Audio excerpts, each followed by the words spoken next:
আবার মুসলমানরা নতুন করে লড়াই শুরু করলো, প্রস্তুতি শুরু করলো। আবার 1857 সাল এলো।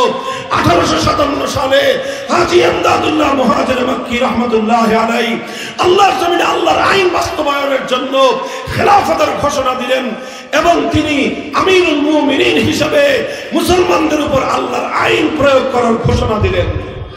মুহতারাম হাজিরিন, দুর্ভাগ্যজনক আমরা আজকে হাজী ইমদাদুল্লাহ মুহাজির মক্কি রহমতুল্লাহ আলাইহিকে শুধুমাত্র সাইয়্যিদুত তায়েফা, সকল পীরদের পীর হিসেবে আমরা পরিচয় দিয়ে থাকি।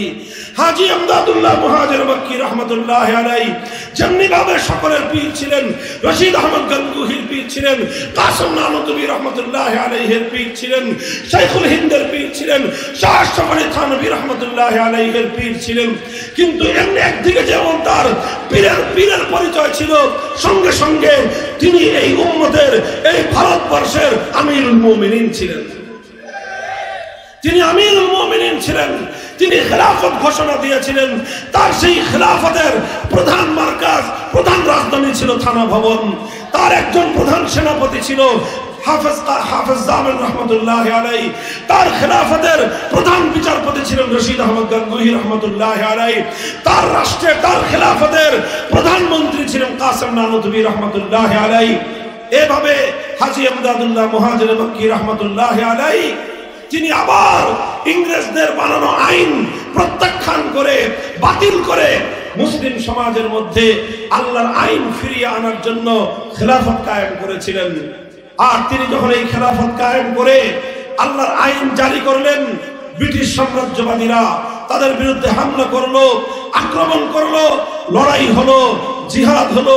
শামিলির রণাঙ্গনে তার প্রধান সেনাপতি হাফেজ জামিল রহমতুল্লাহ আলাইহি সহ অসংখ্য আলেম ওলামা, অসংখ্য দিনদার মুসলমান বুকের রক্ত দিয়ে আল্লাহর জমিনকে রঞ্জিত করলেন, শাহাদাতের মৃত্যুকে আলিঙ্গন করলেন। হাজার হাজার ওলামায়ে কেরাম ফাঁসি কাস্টে ঝুললেন। বুক খালি হলো ওলামায়ে কেরামের মায়েদের, বিধবা হলেন আলেমদের স্ত্রীরা, ইতিম হলো আলেমদের সন্তানেরা। সমস্ত জুলুম তারা চোখ বুজে সহ্য করলেন, হাসি মুখে তারা বরণ করে নিলেন। কিন্তু এক মুহূর্তের জন্য মানব রচিত আইনের সামনে মাথা নত করেন নাই। তারা শাহাদাত বরণ করলেন, পারলেন না এবারও দ্বিতীয় চেষ্টায়। তখন 1866 সালে নতুন মেহনত শুরু করলেন, দারুল উলুম দেওবন্দ প্রতিষ্ঠা করলেন। উদ্দেশ্য আবার একই, আল্লাহর জমিনে আল্লাহর আইন, আল্লাহর শাসন ফিরিয়ে আনতে হবে। আল্লাহর জমিনে আল্লাহর কোরআনের শাসন ফিরিয়ে আনতে হবে। 1866 সালে দারুল উলুম দেওবন্দ প্রতিষ্ঠিত হয়ে এই সংগ্রাম শুরু হলো। চলতে চলতে চলতে চলতে 80 বছর পরে 1947 সালে ব্রিটিশরা রাজি হলো যে ঠিক আছে, আমরা তোমাদের দেশ ছেড়ে চলে যাব, তোমরাই তোমাদের দেশ যেভাবে ইচ্ছা সেভাবে শাসন করবে। যখন ব্রিটিশরা এই দেশ ছেড়ে চলে যেতে সম্মত হলো, তখন এদেশে বড় বড় দুইটা জাতি ছিল, একটা হলো হিন্দু জাতি আর একটা হলো মুসলিম জাতি। তখন প্রশ্ন আসলো, এই দুই রাষ্ট্র, বিশাল ভারত একসঙ্গে থাকবে না হিন্দুদের আলাদা রাষ্ট্র হবে, মুসলমানদের আলাদা রাষ্ট্র হবে? তখন মুসলমানরা সিদ্ধান্ত নিল, অধিকাংশ মুসলিমরা সিদ্ধান্ত নিল যে আমাদের দুনিয়ার এত উন্নতির প্রয়োজন নাই, আমাদের এত বড় রাষ্ট্রের প্রয়োজন নাই, আমাদের জাগতিক এত সমৃদ্ধির প্রয়োজন নাই। আমরা আদা পেট খেয়ে থাকবো, অনাহারে অর্থাহারে থাকবো, কিন্তু আমরা এমন একটা ভূখণ্ড চাই যেই ভূখণ্ডে আইন হবে আল্লাহর আইন, যেই ভূখণ্ডের শাসন ব্যবস্থা হবে আল্লাহর কোরআনী শাসন ব্যবস্থা।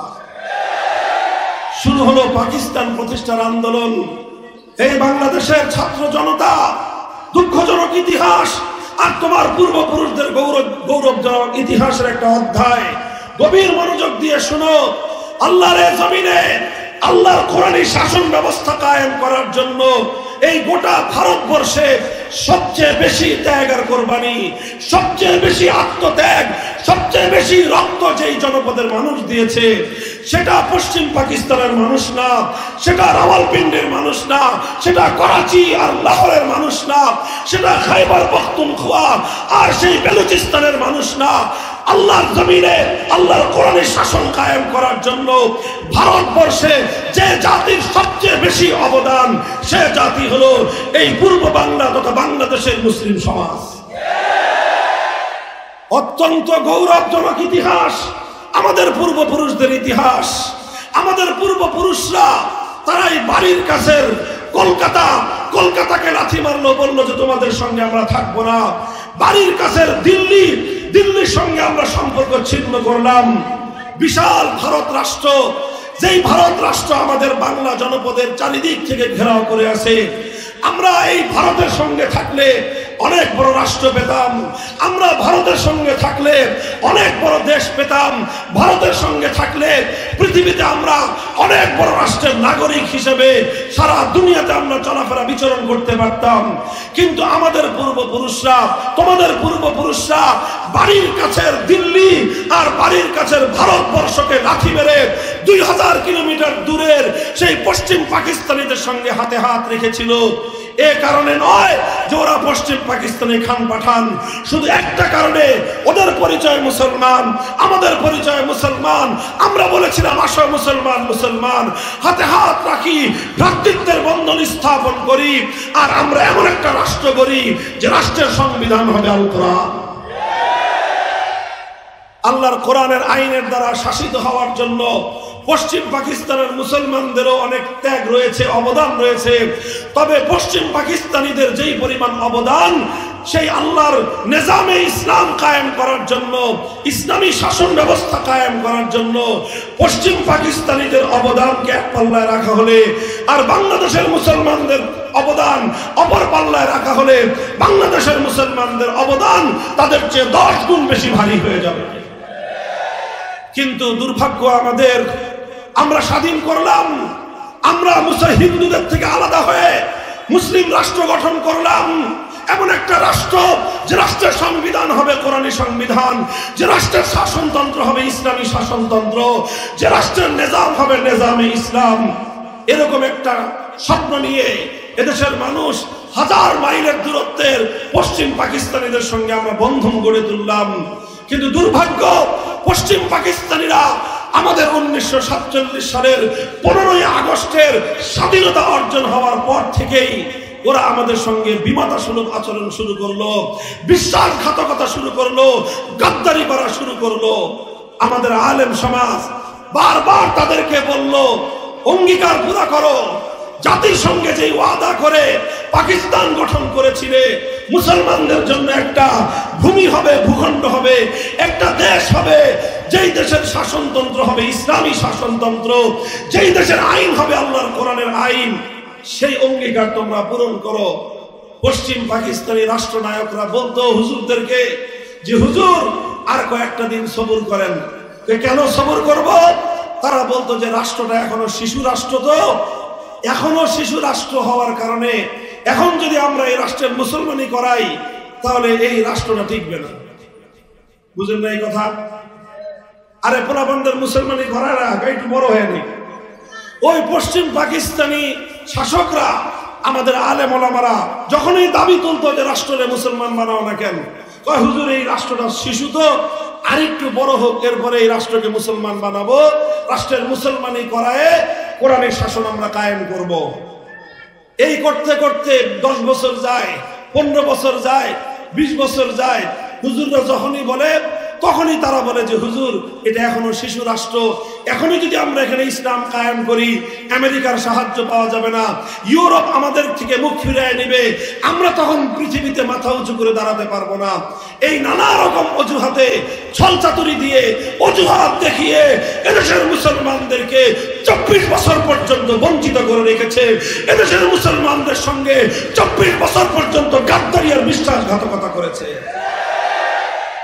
আমার আব্বাজান মরহুম হযরত শাইখুল হাদিস আল্লামা আজিজুল হক রাহমাতুল্লাহি আলাইহি একটা কৌতুক করে এই ক্ষেত্রে একটা কথা বলতেন যে 24 বছর একই গান শুনাইলো যে রাষ্ট্র এখনো শিশু। যেই ছেলে 24 বছরের শিশু থাকে ও বালেগ হয় না, বললেন যে এটা 90 বছরে আর বালেগ হবে না। কাজে এই রাষ্ট্র রাখার দরকার নাই। যেই পাকিস্তান আল্লাহর কোরআনের বিধান বাস্তবায়নের অঙ্গীকার করে প্রতিষ্ঠিত হয়েছিল, 24 বছর পর্যন্ত রাষ্ট্র যদি শিশুই থাকে তাহলে 24 বছরের যে রাষ্ট্র বালেগ হয় না, 24 বছরের যে রাষ্ট্র সে তার প্রাপ্তবয়স্ক হয় না, সে রাষ্ট্রের প্রয়োজন নাই। পাকিস্তান ভেঙ্গে খান খান করে দাও। যখন এইভাবে আলেম সমাজ পাকিস্তানের প্রতি তাদের অনাস্থা জ্ঞাপন করলেন, মুসলমানরা 24 বছর পর্যন্ত কোরআনী সংবিধান চেয়েছে, বারবার তারা বঞ্চিত হলো। মুসলমানদের হৃদয়ে ক্ষোভ পুঞ্জীভূত হতে থাকলো। এই সময়ে 1970 সালে এই বঙ্গ জনপদের একজন লিডার, একজন নেতা, তিনি জাতিকে আশ্বস্ত করার জন্য একটা ঘোষণা দিলেন। সেই ঘোষণা হলো যে আমরা যদি বিজয়ী হতে পারি তাহলে কোরআন সুন্নাহ বিরোধী কোনো আইন করব না, কোরআন সুন্নাহ বিরোধী কোনো আইন করবেন না। এই কথাটা কে বললেন? শেখ মুজিবুর রহমান সাহেব।